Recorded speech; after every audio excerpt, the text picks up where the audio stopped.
Dark Shadows, number 97, VTR 10-27-66, air 11-8-66, take one.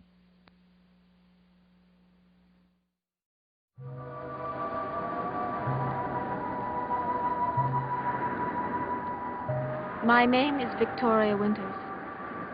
Last night, I learned that a man I considered my friend might be implicated in an unexplained death. I've shared this secret with only one other man. Now I dread having to face the rest of the family at Collinwood, not knowing what to expect.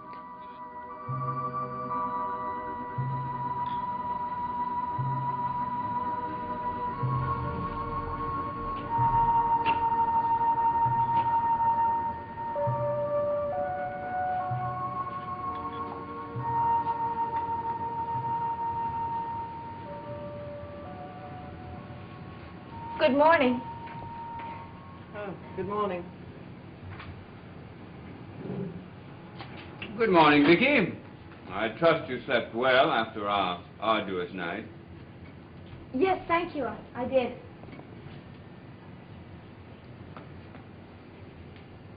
Did you have fun in Bangor? Not really. I know why you went there, Vicky. I think you might have told me. Carolyn, did you... I'd like to speak to you about it alone, if you don't mind. No, I don't mind at all. Oh, Liz, you're not going to browbeat the poor girl this early in the morning. Suppose you let me handle this in my own way. As you wish. Shall we get some fresh coffee, kitten? Delighted.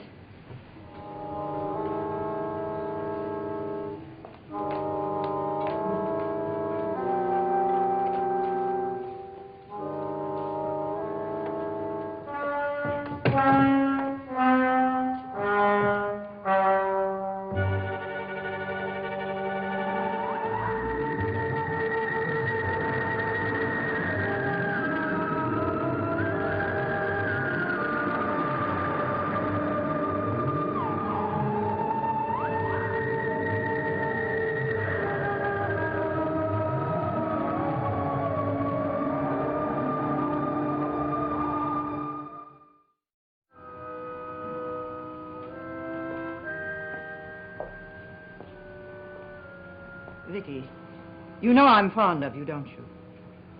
Yes, I do. And it makes me very happy. I also know I've done something to displease you. But there wasn't anything else I could have done. Was it necessary to drive to Bangor with Burke? Didn't Carolyn tell you about it? When she and I were in the coffee shop waiting for my bus, Burke came in and said he was going to Bangor on business. It would have been silly to take the bus. Well, she didn't put it in exactly those words. Well, you can see that I couldn't very well have refused his offer. I understand. But the next day you called my attorneys Garner and Garner and asked for an appointment to see them. Mrs. Stoddard, I went to Bangor to see your lawyers. When I was locked up in that room, I found an old ledger sheet. It had Garner and Garner on the top of it. Among the names was one, B. Hanscom. I don't see the connection. A short time ago at Sam Evans' house, I came across a portrait of a girl called Betty Hanscom. She looked very much like me. Well, I remember her quite well. She didn't look anything at all like you. Well, I had thought it might have been some link with my past. Then why didn't you ask me? Because when I do ask you, you always avoid answering my questions on that subject. I simply don't have the answers.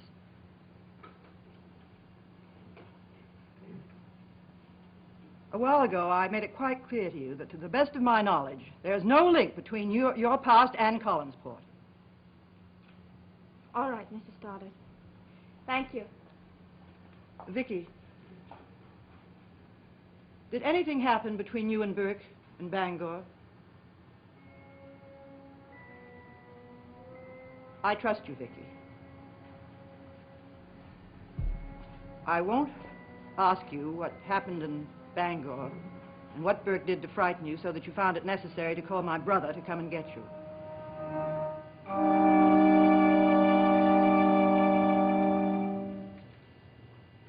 Carolyn, I think you have it all wrong about Vicky. If she had such a special interest in Devlin, why would she call me and ask me to come and get her? That's exactly what I'd like to know. Didn't she tell you? No.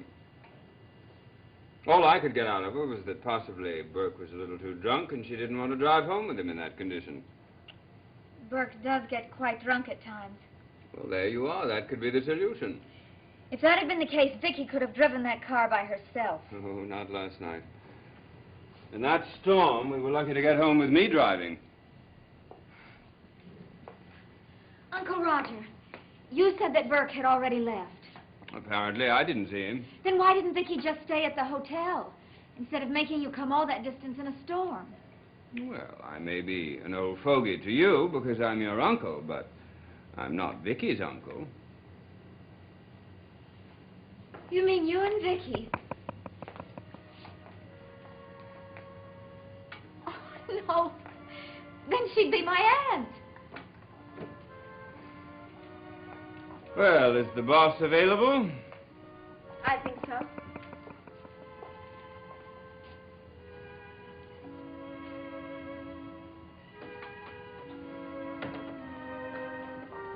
Well, you must have had quite a time in Bangor.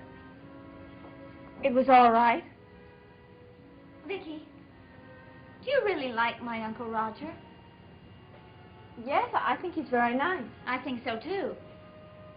He's very fond of you. Oh? Well, he must be, don't you think, to make that trip to rescue you from the clutches of Burke Devlin? Carolyn, I was not in Burke's clutches. Then why did you refuse his offer to drive you back? What happened between you? Nothing at all. And for your information, I spent most of my time with a very attractive young man called Frank Garner. Frank Garner? He's nothing but a kid. How long has it been since you've seen him? I don't know. Years, I guess. Well, he happens to be at least 10 years older than you. That's right. He must be. And he's very good looking. Vicky, you have all the luck. And there's one more thing. Carolyn started my best friend. Burke told me on the drive up that it wasn't an accident he came into the coffee shop. You called him and told him to come downstairs. So he came down to see you, and not me.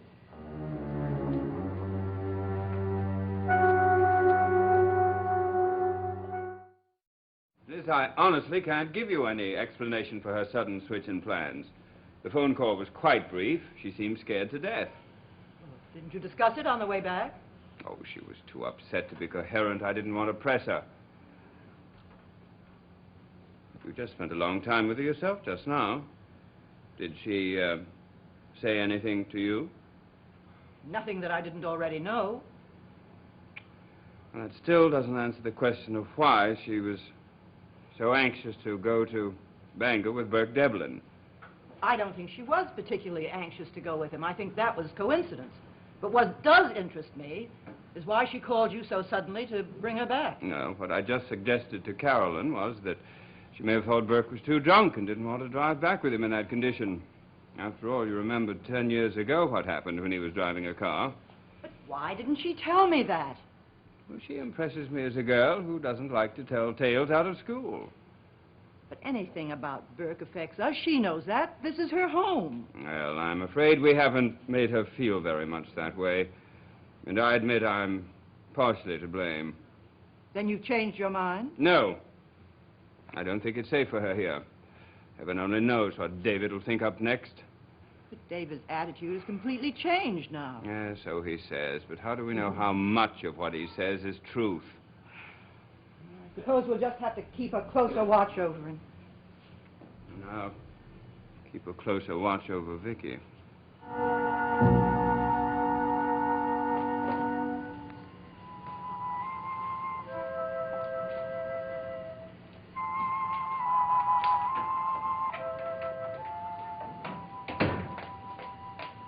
Where are you going? Out? Well, can I drive you somewhere, or do you want to take my car? No, thanks. I think I'll walk. You want company? No, thanks.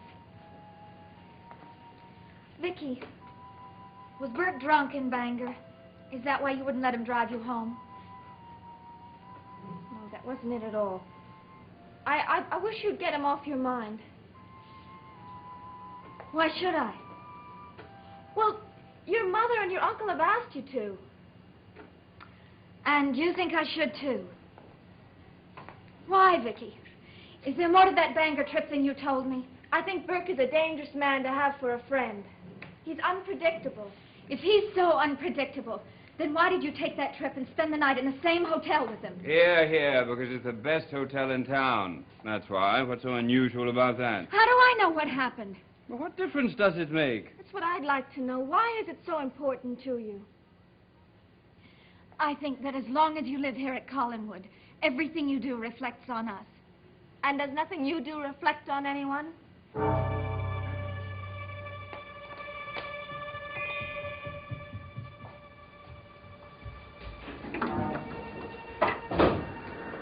Where are you going, Vicky? Just going out for a walk. I thought after the rain it would be very nice. Any place special? Now don't you start on me, Roger. I am not going to the Collinsport Inn if that's what you're worried about. Well, that's not the only place I would hate to see you go. And I'm not going to the sheriff's office either. I'm just going for a walk.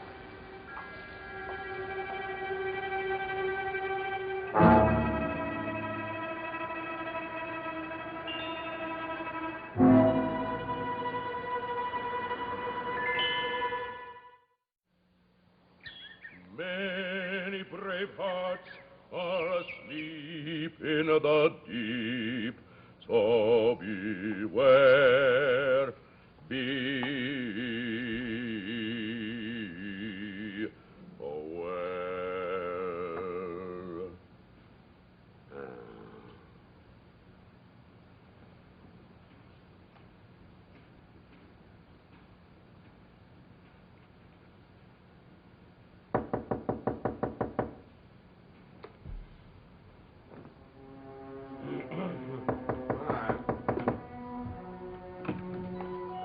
Oh, Vicky!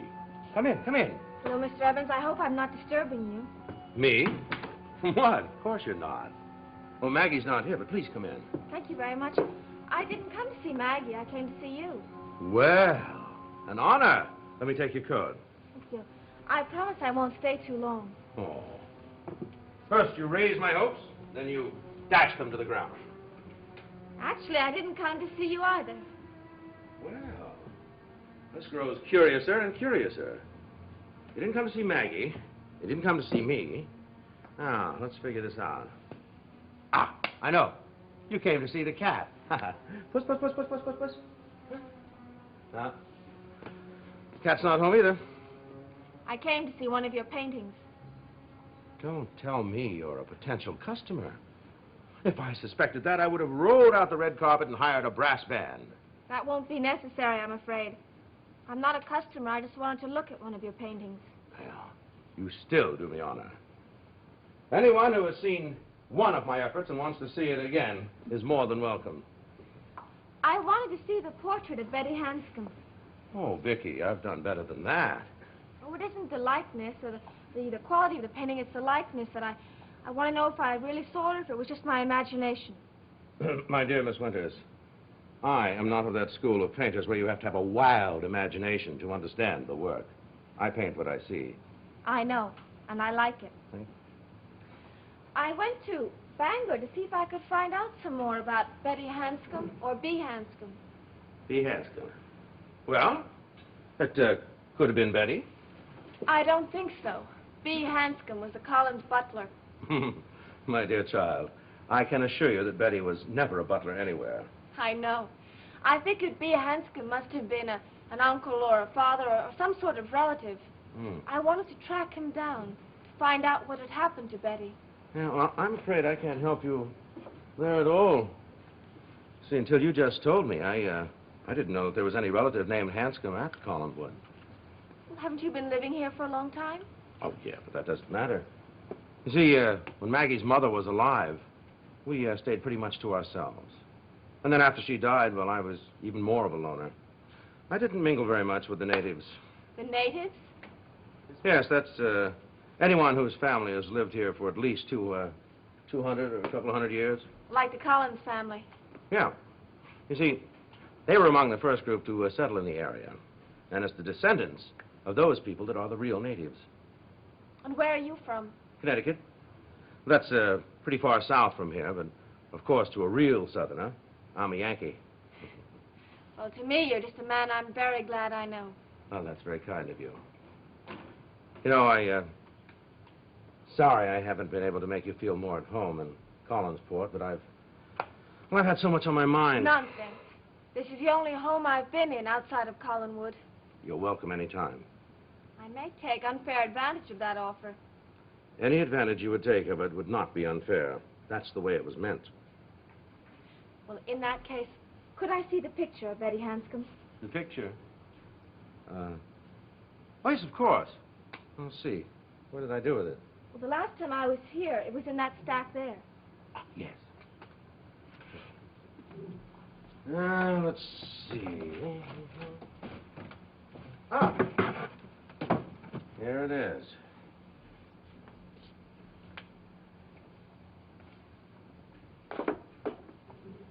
Do you see a resemblance? Oh, superficially, yes. When I was painting Betty, I was trying to paint her soul, what was inside it. Do you think you succeeded?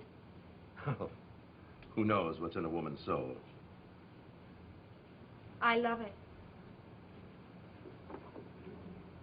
It's yours. What? Well, even savages make presents to their guests.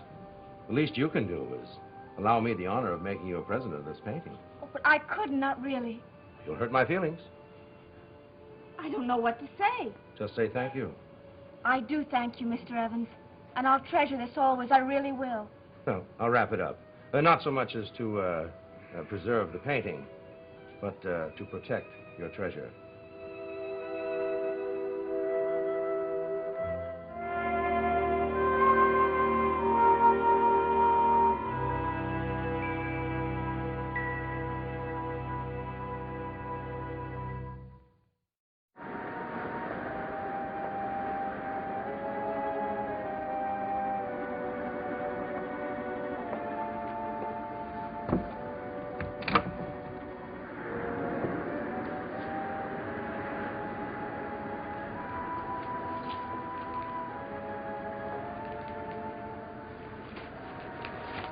Roger, I want to talk to you. What is it? Dick Garner called me from Bangor and said Vicky was there asking questions. No, what questions? She wanted to find something out about Betty Hanscom. Betty Hanscom, who's that? Well, surely you must remember Hanscom. He was our butler for years. Betty was either his daughter or his niece. No, I don't remember. We haven't had servants in this house for 18 years, except Matthew, of course, and before that I was away at school. Well, Vicky saw a portrait of this Bee Hanscom, painted by Sam Evans, and she thought it looked like her. Well, did it? I've never seen the picture. Would you like me to call Evans and ask him for it? No. There must be absolutely no importance attached to the picture. Why not? Because I prefer it. Well, now you succeeded in arousing my curiosity. I don't mind arousing your curiosity. I don't want anyone else's aroused. And you still won't tell me anything about it? No, I won't.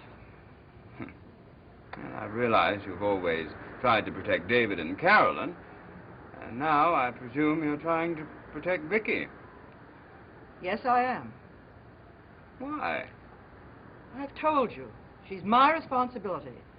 And Roger, even you must admit I've never shirked a responsibility. Well, that's true, but... Later.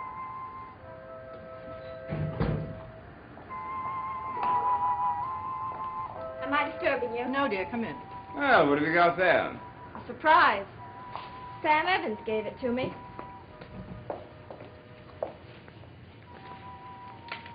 Portrait of Betty Hanscom. Do you see a resemblance? No, I don't really. Do you, Roger? No, not the faintest. Well, I do, and so did Maggie, and so did Mr. Evans. I think they were being kind to you and seeing what you wanted them to see. Do you really think that? Oh, you're back. Yes. Vicky, where'd you have the portrait done? It looks exactly like you.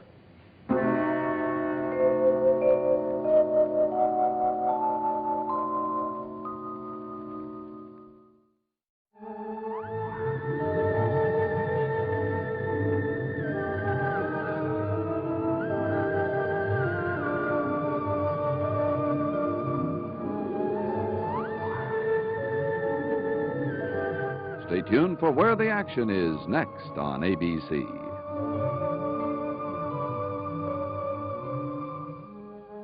Dark Shadows is a Dan Curtis production.